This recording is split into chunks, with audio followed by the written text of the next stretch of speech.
عام طور پر دیکھا گیا ہے کہ افراد کی خوشی غمی کے اسباب یکساں ہوتے ہیں۔ مال و دولت کی فراوانی یا اپنے اپنے شعبہ زندگی میں ترقی اور اس کے روشن امکانات دے کر سبھی لوگ خوشی کا اظہار کرتے ہیں۔ دیرینہ امراض سے شفا پانے یا تمنائیں اور مرادیں بھر آنے پر بھی ہر آدمی فرحت و ابتسامت کے جذبات سے معمور ہو جاتا ہے۔ کسی کے چہرے پر مسکراہٹ دیکھ کر بجائے حسد کرنے یا دل برا کرنے کے دنیا کشادہ دلی سے مسکرا دے تو بھی اس کی خوشی چھپائی نہیں چھپتی۔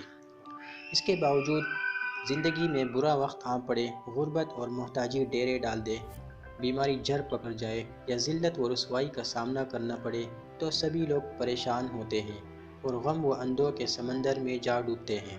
جب تک ان مصائب کا کوئی مداوع نہیں ہوتا، پریشانی اور نا امیدی کی صورت باقی رہتی ہے۔ آئیے وہ راستے تلاش کریں جن پر چل کر ہم اپنی مسرتوں کو دوام بخشیں اور حزن و ملال پر غلبہ پائیں۔ یہ قانون فطرت ہے کہ آدمی زمانے کی سرد و گرم غلام گردشوں میں چکر کھاتا رہتا ہے۔ اس گردش مدام میں آپ اکیلے نہیں ہیں بلکہ سبھی لوگ آپ کے ساتھ شریک ہیں۔ لیکن میرا سوال یہ ہے کہ ہم زندگی میں پیش آنے والے مصائب و آلام کو بسا اوقات ان کے حجم سے بڑھ کر اہمیت کیوں دے دیتے ہیں؟ پھر ایسی ادنیٰ باتوں پر ہم کئی دن افسردہ رہتے ہیں اور اپنی زندگی کے قیمتی لمحے ان چیزوں کے غم میں ہلکان ہو کر ضائع کرتے ہیں جو اس درجہ آزردگی کی کسی طرح مستحق نہیں ہوتی۔ باوجود یہ کہ بعض اوقات کرب کو ایک لمحے میں دور کر دینا ہمارے بس میں ہوتا ہے۔ ایسا کیوں ہے؟ یہ بات ذہن میں رکھنی چاہیے کہ رنج اور حزن و ملال دل پر براہ راست حملہ ور ہوتے ہیں اور اس میں بغیر اجازت چپکے سے داخل ہو جاتے ہیں۔ تاہم رنج و الم کا دروازہ ایک بار کھل جائے تو اسے بند کرنے کے بھی ہزارہ طریقے ہیں۔ آئندہ ہم یہی طریقے جاننے کی کوشش کریں گے۔ زندگی میں ہماری ملاقات کتنے ہی ایسے افراد سے ہوتی ہے جو ہر دل عزیز ہوتے ہیں۔ لوگ ان سے مل کر خوش ہوتے ہیں اور ان کے ساتھ بیٹھ کر ان سے باتیں کر کے اپنی دل بستگی کا سامان کرتے ہیں۔ کیا آپ نے کبھی سوچا کہ آپ بھی ان دل پذیر افراد کا حصہ بن سکتے ہیں؟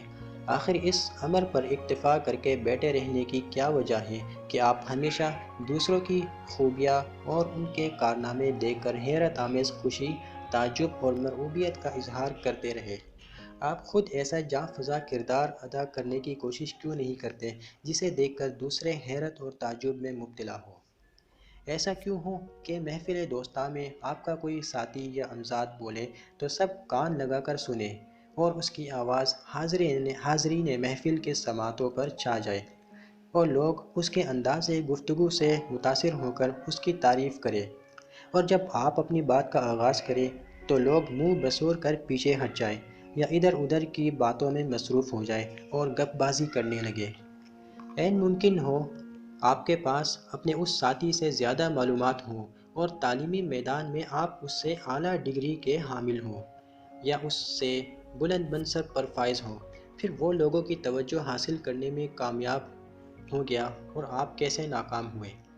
ایک وہ باپ ہے جس کے بچے اس سے محبت کرتے ہیں اور وہ گھر آتا ہے تو اسے دیکھ کر خوش ہوتے ہیں، اس سے مل کر خوشی سے پھولے نہیں سماتے، اور ایک بیچارہ وہ بد نصیب باپ ہے جو اپنی اولاد کی رفاقت کو ترستا رہتا ہے اور اولاد اس سے پیچھا چھڑانے کے لیے طرح طرح کے بہانے گھڑتی اور عذر تراشتی ہے۔ کیوں ہے تو دونوں ہی باپ، پھر ایسا کیوں ہوتا ہے؟ اس میں ہم انشاءاللہ یہ سیکھیں گے کہ زندگی سے لطف کیسے اٹھایا جائے، لوگوں کی توجہ حاصل کرنے کے طریقہ کار کیا ہے اور اپنی بات کو مؤثر انداز میں پیش کرنے کا کیا طریقہ ہے۔ یہ بھی معلوم ہوگا کہ معاشرے کے بدقماش افراد کے شر اور ان کے خطرناک عزائم سے کیسے محفوظ رہنا ہے اور ان سے دنیاوی معاملات طے کرنے کے سلسلے میں کیا رویہ اختیار کرنا ہے۔ تو آئیے ہم آپ کو ویلکم کرتے ہیں۔ تو آج کے بات کا خلاصہ یہ ہے کہ کامیابی یہ نہیں کہ آپ ان چیزوں کا سراغ لگائیں جنہیں دوسرے پسند کرتے ہیں، بلکہ کامیابی اصل میں یہ ہے کہ آپ اپنے اندر ایسی مہارتیں پیدا کریں جن کی بدولت آپ لوگوں کی توجہ کا مرکز و محور بن جائیں۔